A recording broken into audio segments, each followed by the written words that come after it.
He was awesome. We never, after a game or what, we never taught football at home.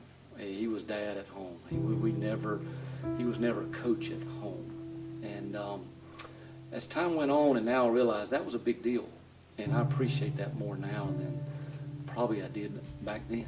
Great question. I think the community, the people, the kids, it's just.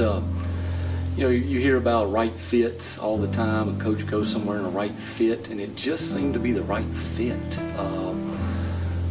His personality, and he got to work with some great coaches, and it just, I don't know if it's any one thing, but it just the people, just a great place to be, and he thrived in it and loved it. I think he had opportunities to leave, and I don't even think he entertained them hardly at all.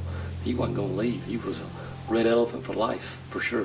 I was 12 or 13 years old playing in a tennis tournament, and I thought I was fairly good and all this, and my mom and dad were there, of course, and I got beat 6-0, 6-0, probably no joke, within 20, 25 minutes.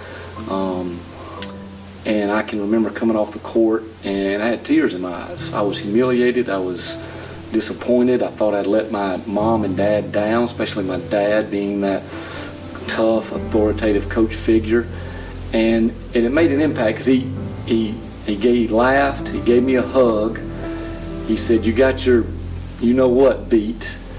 And so for me, from that point on, and it's kind of weird I couldn't articulate it then, but I felt like his love for me was certainly unconditional. I didn't have to win or perform well to gain his favor, and I always knew that. So that was a big deal because I got humiliated, and he loved me anyway. And that kind of set me free, and it kind of set the stage when I played for him that I wanted to perform well just to honor him, but I didn't feel that I had to. I think there's a big difference. So for me, that coach-dad relationship was pretty special. It's one that I have grown to love more and more as the years have gone past, but I was pretty fortunate to have that, because I know it is tough probably to coach your son. That can be, and all the little things that come with that. But it was pretty special. He did held me to a high standard, but that standard wasn't about the total result. It was about everything that went in to get the result, and I was good with that. I was fine with that. So it worked really well for us. And as far as other players, he held them to the same high standard. Was very tough on them. But I think he could hold people to a high standard and still everybody felt loved. And that's a big skill. That's a talented skill. Coach Gruhn went out on a limb and started a sophomore. And that's back when we wore tearaway jerseys. And I gave mine away at the end of the game. And Coach Gruhn saw me. And he gets on the bus after the game and goes, "Carpenter, you owe me $10 for that jersey." That's just the way he was. Matthew remembers how supportive his mother was for his father through everything.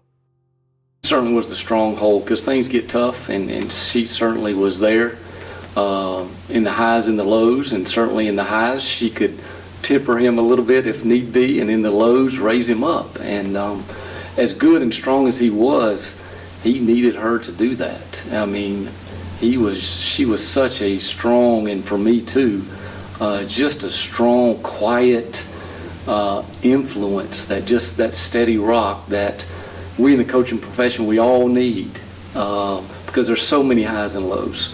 And fortunately, he had a lot of highs. Well, there's a couple things. I remember the tearaway jerseys, and I had to be responsible to make sure the kids got tearaway their jerseys. That was a great thing. And I used to get some for Christmas. Santa Claus would always bring me tearaway jerseys, so I was fantastic. So I love that. I love the relationships. All the kids treated me like a little brother, and they were heroes of mine. I looked up to them like crazy. And I remember after a game, me and my dad, every game we would go to the Burger King and get a bacon double cheeseburger. Every single game. I wouldn't go there now, but back then we went, and it was like, for a kid, best memory. simple, but best memory. We went to Dalton one night and played football, and we were getting beat at the half. Chris Carpenter was our quarterback, and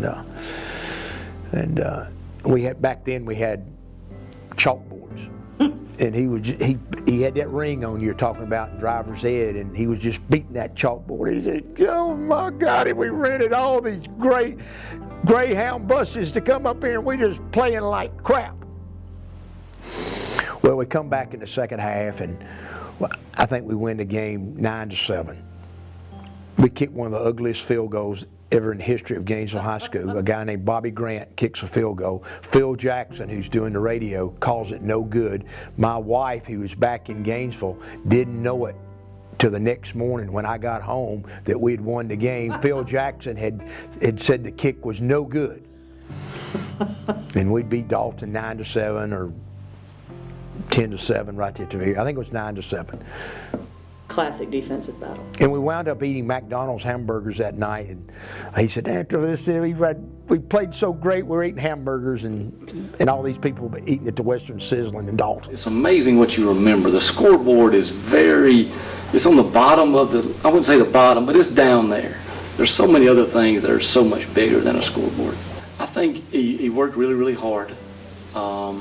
And so he was, but he worked so hard, but I never felt like I lost my dad to being too, I don't know how he did that, how that was a gift, but he made me feel very loved and welcomed and not an absentee dad. And he worked long hours. He could create a belief in people, and he just had a gift to do that. He made people better than they were just by helping them believe in themselves that they were greater than they were. What does it mean to Matthew Gruhn that his dad is being honored tonight? Well, obviously it means a great deal. It's one of the coolest things that Gainesville is doing. I think it would be if you had to rank things. I don't know if you rank awards or rank things. Would this be number one? Probably so. I mean, this is just such a cool thing that everybody's doing, and it's to be a part of the first one. My parents spent 69 years here, and he spent 39 years, and you do that, that's unheard of. And his whole life and my mom's life was this school, and to be honored, celebrated for that, it's a huge, huge deal.